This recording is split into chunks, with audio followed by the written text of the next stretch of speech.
Hi, I'm Tim. Welcome to Watchbox, and thanks for logging on. If you love this watch, email me, tmosso@thewatchbox.com. It's in the description below. It is your purchase and pricing email question line for buying this or any watch you see on any Watchbox platform. Please reach out to me directly. Email tmosso@thewatchbox.com for pricing details.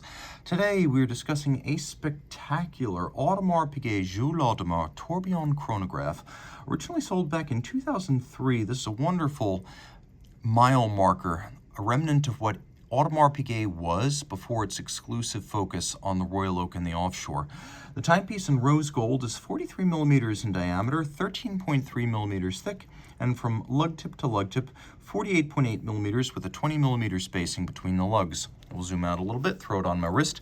My wrist is 16 centimeters in circumference, and unlike a Royal Oak, this watch actually wears smaller than its rated size. So on my 16 centimeter circumference wrist, you can see that the lugs actually aren't anywhere near the edge. Even from over the top, you can see that I've got a fair amount of clearance, and the watch is fairly thin at 13.3 with a multiply stepped and sloped case flank, so that a dress cuff will slide up and over this watch.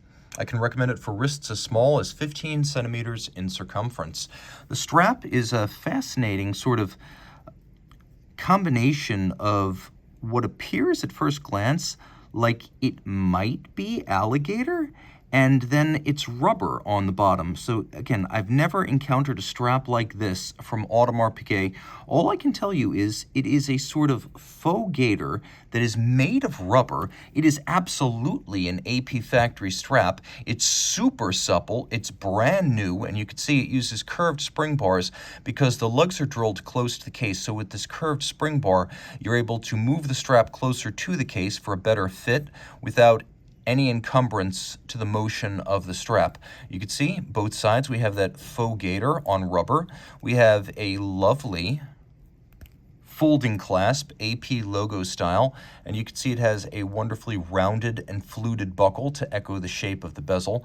This is here to prevent you from dropping your watch while donning or removing it at bedside. The case fascination is all in the lugs. First, we have lateral hallmarking, which is something that pretty much went out in the late 1990s at Audemars Piguet. Still, it gives you a good opportunity to see how well preserved the case is, because you could see that the hallmarking and the engravings are as sharp as the day they left Les Brassus. If this watch has been refinished, it's been once, lightly and professionally. This is a remarkably intact case. All the metal volumes and the definitions are super high-end.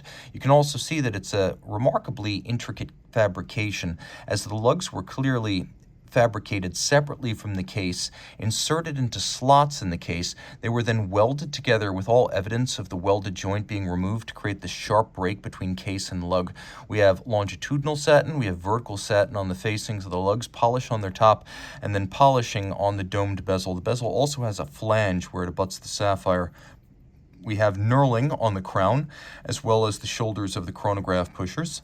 And then on the dial, we have a surprising amount of luminescence for dress complication. As you can see, no problem reading this watch in the dark.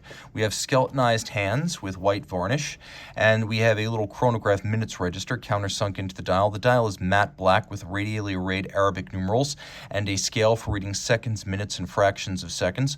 We also have the tourbillon, the namesake of the watch. You can see that its upper bridge is entirely stainless steel, black polished across its top, beveled on its edge, featuring two sharp interior angles where the bevels actually meet. That's difficult to achieve. It's something AP uses sparingly today, but it was a bit more generous with the fine finish back in the late 90s and early 2000s.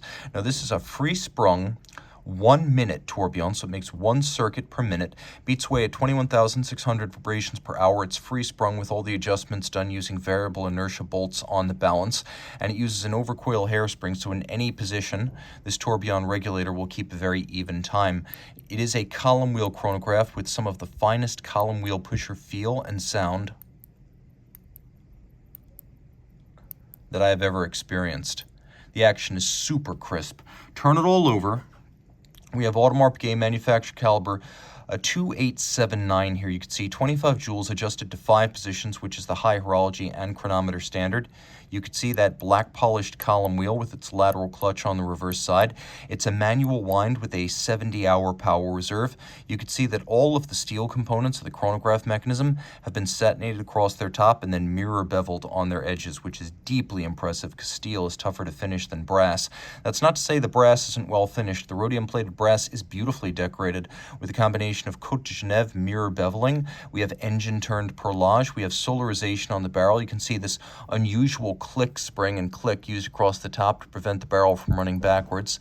We have satination on all of the wheels, and actually if you look inside the wheels, you'll find that their inner circumference as well as spokes have been beveled, creating sharp interior angles in multiplicity within the wheels themselves, super difficult to achieve.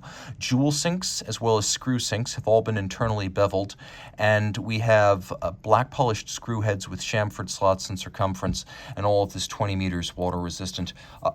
This is what the AP of yore was. This is the AP that earned its way into the Holy Trinity. This is an AP that owes nothing to the Royal Oak. This is the AP that I love. Reach out to Team Mosso at thewatchbox.com for purchase and pricing details.